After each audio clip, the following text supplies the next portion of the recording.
কাপড় মা, পরো আর এক বেরো second, এখান থেকে। মা, বসো, একদম চুপ করো তুমি। মা, একটা আমি- কথা আমি শুনতে চাই না সেটা। আমার মুখ থেকে আর কিছু বেরোনোর আগে তুমি বেরো এখান মা। থেকে। বেরো। আরে রাজেশ দাদা, মাকে একটু বোঝাও দেখো, না। তোমাকে নিয়ে আমাদের কিছু যায় আসে না। আমি আমার ছেলের সঙ্গে কথা বলে নেব। মা, কিন্তু মা, আমার এই কথা নাও, শোনো, পরো এমনটা আর বেরো কিচ্ছু ঘর হয়নি। থেকে, বেরো। অর্ষ, চুপ করো। চলো চলো, বেরো এখান থেকে, বেরো। 1 মিনিট, আমার কথাটা। আরে মা, রাজেশ, মাঝখানে ঢুকো না, কথা বলতে দাও আমাকে ওর সঙ্গে। এই শিক্ষা দিয়েছি আমরা তোমাকে যে কোনো মেয়ের সঙ্গে এইরকম একটা কাজ করো। মা, তুমি আমার ছি! কথাটা বোঝার চেষ্টা করো। মা, আমি সত্যি হর্ষ, জানি না আমি হর্ষ। কাল এখানে এলাম কি করে। আমি কিচ্ছু জানি না মা, কাল কি করে এটা। হর্ষ, আমি তোমার উদাহরণ সমস্ত ভাইদের দিতাম যে হর্ষের মতো হও। এই শিক্ষা দিয়েছি আমি তোমাকে। তুমি না আমাদের লজ্জায় মাথা নিচু করিয়ে দিয়েছো, আমাদের ভরসা নষ্ট করেছো, আর এর জন্য আমি তোমাকে কোনোদিন মা, ক্ষমা করব না। please, তুমি আমার আমি কথা- কিচ্ছু শুনতে চাই না। মা, তোমার না। দিব্যি। রাজেশ দাদা, আমি তোমাকে সত্যি কথা বলছি। আমি সত্যি জানি না কাল আমি এখানে এলাম কিভাবে। তুই ভুলে গেলে এসব তোর বদলে যাবে না। যা কিছুই হয়েছে তা আমাদের পরিবার সবাই চোখের সামনে তুমি- দেখেছে। তুমি- এখন সবাই খুবই আপসেট আছে, তাই প্লিজ দেখ, একটু সময় দে, সবাই পরে ঠিকই বুঝতে পারবে।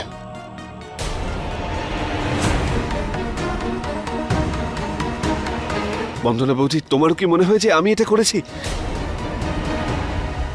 যাই করে থাকো, ভুল করেছো তুমি কিন্তু হর্ষ। বৌদি, তুমি আমার কথাটা কেন বুঝতে পারছো না?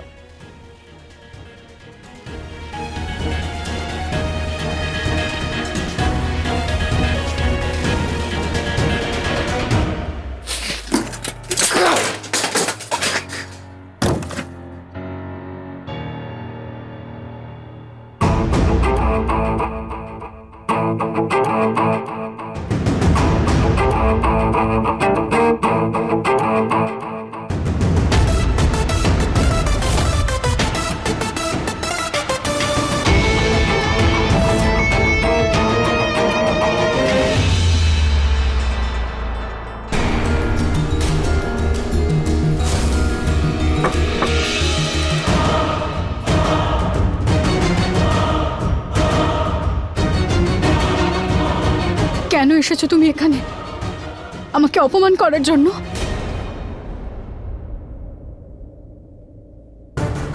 এভাবে কেন কথা বলছো? যেন মনে হচ্ছে কতবার আমি তোমাকে ইনসাল্ট করেছি। আই নো বেবি, কিন্তু কালকে যা হয়েছে তাতে আমার কোনো ভুল ছিল না। আমি কখন বললাম যে তুমি ভুল করেছো? আমাকে অ্যাটলিস্ট এটা তো বলো, কাল রাতে হয়েছিলটা কি? আমার কিচ্ছু মনে নেই, আমার কোনো স্মৃতি নেই কালকের রাতের। I am in guilt.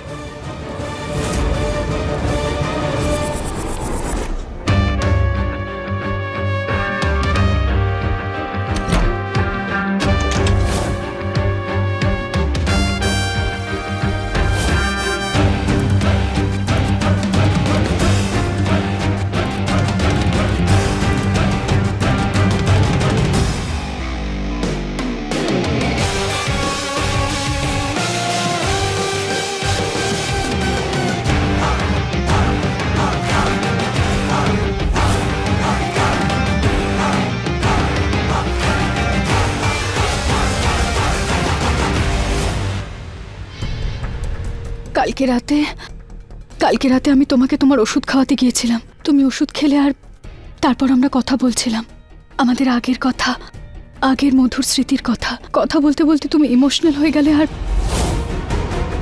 তারপর তুমি আমার থেকে একটা ড্রিঙ্ক চাইলে। ড্রিঙ্ক খাওয়ার পর তুমি রোম্যান্টিক হয়ে গিয়েছিলে, পুরো আগের মতো হর্ষ, আগের হর্ষের মতো। আর তারপর তুমি আমার কাছে আসছিলে। তুমি এতটা নেশায় ছিলে যে যখন তুমি আমার ক্লোজ এলে বেবি, তুমি তো জানো, বলো 5 বছর ধরে আমি তোমার থেকে কতটা দূরে আছি। I love you so much. আর আমরা দুজন, কিন্তু আজকে সকালে তোমার কিছুই মনে নেই, তুমি সব ভুলে গেলে। আমাদের ভালোবাসা, আমাদের কথাগুলো, আমাকেও। তুমি তো সব ভুলে গেলে। তুমি আমাকে ডাউট করছো, আর ওদিকে তোমার ফ্যামিলিও আমাকে ডাউট করছে। ওরা তো এটাই ভাবে যে আমি ক্যারেক্টারলেস। তুমি বলো আমাকে, আমি কি করব, কোথায় যাব? লিসেন, এরকম কেউ কোনো কিছু ভাববে না। আমি কিছুই বুঝতে পারছি না আমাকে একটু ভাবতে দাও। আমি কালকের রাতে আমার কোনো মেমোরি নেই সেটা। তোমার কি মনে হয় আমি ভুল? সেটা আমি তোমাকে এটা বলিনি তুমি ভুল। আর তুমি আমাকে, তোমার কি এরপরেও মনে হয় যে আমি ভুল করেছি? আমার কাল রাতের কোনো মেমোরি নেই সেটা তাহলে প্লিজ আমি কি আন্ডারস্ট্যান্ড। করব? হর্ষ, আমি একটা মেয়ে, আমি কি করব? কোথায় যাব?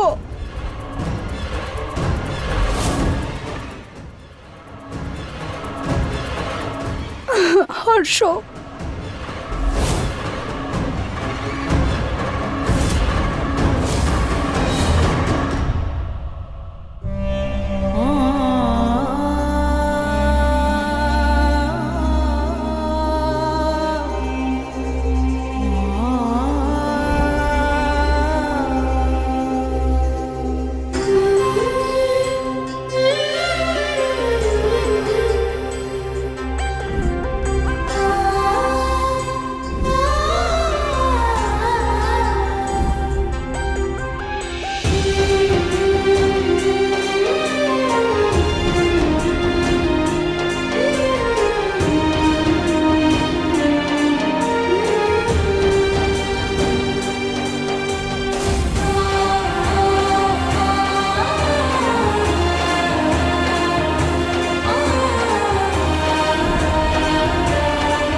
তোমার পুতুল এবার কোথায় থাকবে?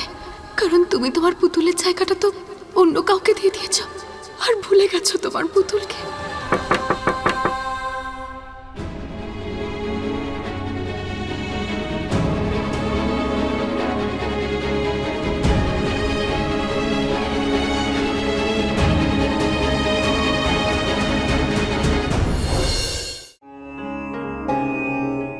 আপনি বসুন না, এখানে বসুন না। আপনি বসুন না প্লিজ। Thank you. এটা কি আপনার ডল হাউস? আমার হাজবেন্ড আমাকে দিয়েছিল এটা, যখন আমি ওর সঙ্গেই থাকতাম।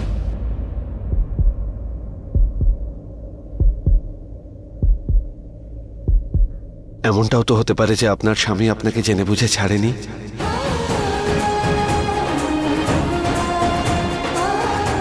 হয়তো সিচুয়েশনটা এমন হয়েছিল যে ও সেটা করতে বাধ্য হয়েছে। কারণ সিচুয়েশন আমাদের হাতে থাকে না। আমার সাথেও কাল যা কিছু হয়েছে আমার সেগুলো কিচ্ছু মনে নেই। কেন হলো, কিভাবে হলো, যা কিছু হয়েছে, যা কিছু আপনি দেখেছেন সেগুলো ঠিক হয়নি। আমি ওই ঘটনাটার জন্য লজ্জিত। আমি সত্যি বুঝতে পারছি না আমি কি বলবো আপনাকে। আপনি আমাকে এসব কিছু কেন বলছেন? জানি না কেন বলছি। না না, আমি এই বাড়ির কাছের লোক, এমনিতেও আমি আপনার তো কেউ হই না, কোনো সম্পর্ক তো নেই। আপনার আমাকে কোনো কিছু বলার প্রয়োজন নেই হর্ষ। আপনি এসব কিছু আমাকে বলবেন না।